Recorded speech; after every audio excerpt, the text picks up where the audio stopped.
अस्सलाम वालेकुम नाजरीन, मैं हूं अहमद मंसूर। आप देख रहे हैं 24 न्यूज़ डिजिटल। बहुत बड़ी खबर है पाकिस्तान के लिए, पाकिस्तान के इदारों के लिए और पाकिस्तान की रियासत के लिए, क्योंकि इस वक्त जो सबसे बड़ा चैलेंज दरपेश है पाकिस्तान को वो फेक न्यूज़ है, वो प्रोपेगेंडा है, वो रियासती इदारों पे हमला है, वो रियासती शख्सियात पे हमला है, किरदार कुशी की मुहिम है और एक साजिशी बयानिया है, उसको प्रमोट करना है। जो अफवाज हैं और जो अवाम हैं उनके दरमियान फासले पैदा करने की साजिश है। और ये साजिश कहाँ से चल रही है? ये बरतानिया से, अमरीका से, पाकिस्तान से बाहर। और यहाँ के जो अनासर भगोड़े यहां से गए हुए हैं वहां पे, वो बैठ के पूरा ये एक नैरेटिव चला रहे हैं। ये हमला आवर है पाकिस्तान पे। आदिल राजा उनमें सरे फहरिस्त है और आदिल राजा का शिकार मारखोर ने कर लिया है। और कहां पे किया है? उसके अपने होम ग्राउंड पे, जहां पे उसको नाज था कि मैं बरतानिया में जाके बैठ गया हूं और मुझे कोई हाथ नहीं लगा सकता, असाइलम क्लेम करूंगा, वहीं पे रहूंगा, आज़ादी इज़हार राय के पीछे छुपूंगा, इंसानी हकूक के हवाले से जनाब मैं वावेला करूंगा और पूरी दुनिया में मोतबर ठहरूंगा। लेकिन आज वो झूठा नंबर 1 साबित हुआ है। बरतानिया की उसी अदालत ने, हाई कोर्ट ने यह साबित किया है कि तुम झूठे हो, तुम साजिशी हो, तुम्हारा कोई दीन अमान नहीं है, तुम जो बकवास करते हो उसकी कोई हकीकत नहीं है। और इसी निज़ाम पे उसको बड़ा नाज था कि जनाब ये मुझे यहां से इंसाफ मिलेगा और ये मैं यहां पे बचा रहूंगा, क्योंकि पाकिस्तान के जो निज़ाम इंसाफ पे तो उसको यकीन नहीं था। पाकिस्तान से भी वो सजा याफ्ता है। वो पाकिस्तान से भी सजा कहां से मिली है? पाकिस्तान की अदालतों से मिली है। वो हमारा कौमी मुजरम है आदिल राजा, और उसके बाद भगोड़ा है। और वहां पे अब तो वो आर्मी का जो रैंक है वो भी साथ वो नहीं लिख सकता, क्योंकि उससे वो भी वापस छीन लिया गया है। ये जो किस्सा है मैं आपको बताऊं, इसका हीरो कौन है।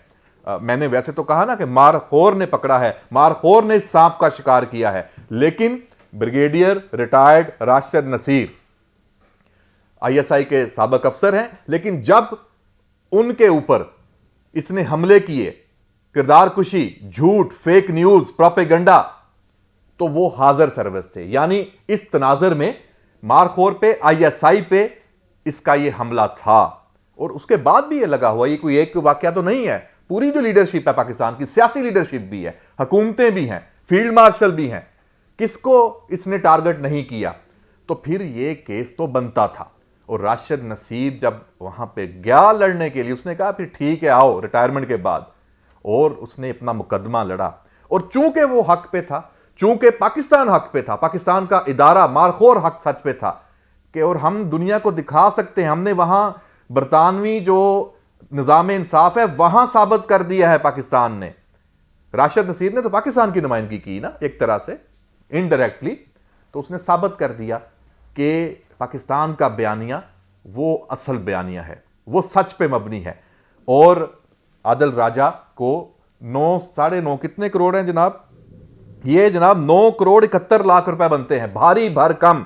50,000 पाउंड उसको जुर्माना हुआ है, जो ये अभी सुनाया गया है। और ये जज साहब हैं जी रिचर्ड स्पेयरमैन। कमाल जनाब, इन्होंने तो पाकिस्तान पे एहसान किया है कि ये हक सच पे मबनी फैसला दिया है।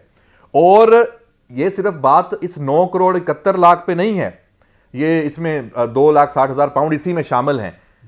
28 दिन तक अपने एक्स अकाउंट से, अपने यूट्यूब अकाउंट से, अपने जो दीगर सोशल मीडिया अकाउंट है जहां से ये झूठ फैलाता रहा है आदिल राजा, वहां से वो माफी शाया करेगा, वो पोस्ट करेगा। और उसकी जो माफी है इन अकाउंट्स में पूरे 28 दिन वो रहेगी। आप भी देख सकते हैं जब ये करेगा। और ये सब कुछ 22 दिसंबर, कोई लंबा टाइम फ्रेम भी नहीं है। और हमें तो ये इतलात भी आ रही हैं कि इसमें अपील का जो हक है वो भी उससे छीन लिया गया है। तो जनाब ये जो उसका तखरीबी और बेबुनियाद झूठा मवाद है, जिसकी वजह से उसको अदालत ने अपील का हक भी नहीं दिया, उनकी जो अहलिया वकील हैं और जो उनके बहुत से बैरिस्टर हैं, उन्होंने उसके शहर में, इस झूठ के शहर में वो भी मुब्तला हैं, उन्होंने ये केस लड़ने, और उनको बड़ा यकीन था कि यहां से कोई रास्ता निकल आएगा। सबको शिकस्त हुई है। और जनाब अब मैं आखिर में आपको बताऊं कि ये सिर्फ आदिल राजा की शिकस्त नहीं है, ये बाहर बैठे हर उस झूठे, उस फेक न्यूज से फेकिया, उसकी शिकस्त है, जो पाकिस्तान का दुश्मन है, जो पाकिस्तान के इदारों का, पाकिस्तान के अवाम का दुश्मन है। और वो सिर्फ डॉलर खोर हैं, उनको अपने मफादात अजीज हैं कि हमें किसी तरह से भी पैसा मिले, पैसे के पुजारी हैं। और उसके लिए उन्होंने अपनी जो एक जिस सियासी जमात की वो हमायत का दावा करते हैं उसको भी कहीं का नहीं छोड़ा। आज जो तहरीके इंसाफ की हालत है, एक सियासी जमात का जो उससे टैग खत्म हो चुका है, उसके ऊपर यह धब्बा लग चुका है कि वो एक तखरीबी, इंतशारी, फसादी ग्रुप है और कौमी सलामती के लिए खतरा है। ये इन लोगों की वजह से है। तो अब तहरीक इंसाफ को इस मुकदमे का इस सजा को जवाज बना के जान छुड़ानी चाहिए। आदल राजा से, ये हैदर मेहदी से, ये शाहीन सहबाई से और शहजाद अकबर, शहबाज गिल, जितने भी लोग हैं, बाकी भी लोग हैं, उसमें जो भी इस सारे मामले में मौजूद हैं, और एक लंबी फहरिस्त है। तो जनाब ये केस, ये मुकदमा पाकिस्तान ने जीता है। मारखोर ने, जैसे मैंने कहा कि एक सांप का नहीं, इस एक सांप की गर्दन पे पांव रखा है तो सारे अब नरगे में आ गए हैं।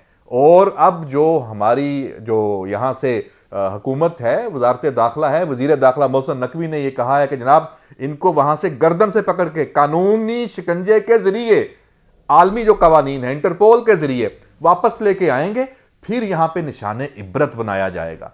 कि मतलब इतना आसान है कि आप जनाब इस तरह डॉलर अपनी खोरी के लिए पाकिस्तान के दुश्मन बन के बैठे रहें और आज़ाद घूमते रहें? आप तो पाकिस्तान के मुजरम हैं, तो सबको आना पड़ेगा। ये केस बुनियाद बनेगा। इस केस की बुनियाद पे पाकिस्तान का जो मुकदमा है वो बिल्कुल मजबूत हुआ है और अब ये पाकिस्तान लाए जाएंगे, ये मैं आपको खबर दे रहा हूं। और हमारे जो हुकाम हैं, इंटेलिजेंस से अगर वाबस्ता हैं, हुकूमती जो शख्सियात हैं, वजारत दाखिला, वजारत खारजा, सबका काम आसान हो गया है। तो जनाब देखते हैं कि अभी ये कितना और टाइम लेते हैं। ये 22 दिसंबर हम इसकी मजीद तफसीलात भी, जब ये पैसे जमा कराएंगे और इसने पैसों के लिए देख लेना, फिर एक दुकान लगा लेनी है कि मजलूम बन के जनाब मुझे चंदा दो। लेकिन देखते हैं कि अब इसको चंदा कौन देता है। तहरीक इंसाफ और ये जो इसके झूठ पर यकीन रख के बैठे हुए थे, कम से कम अब उनको शर्म आ जानी चाहिए कि किसका वो साथ दे रहे थे। अब इसका बाइकआउट इन लोगों को करना है जिन्होंने इसकी आबियारी की है, जिन्होंने इसको पानी दिया है, जिन्होंने इस हद तक आदल राजा और इन जैसों को पहुंचाया है। इजाजत दीजिए, अल्लाह हाफिज।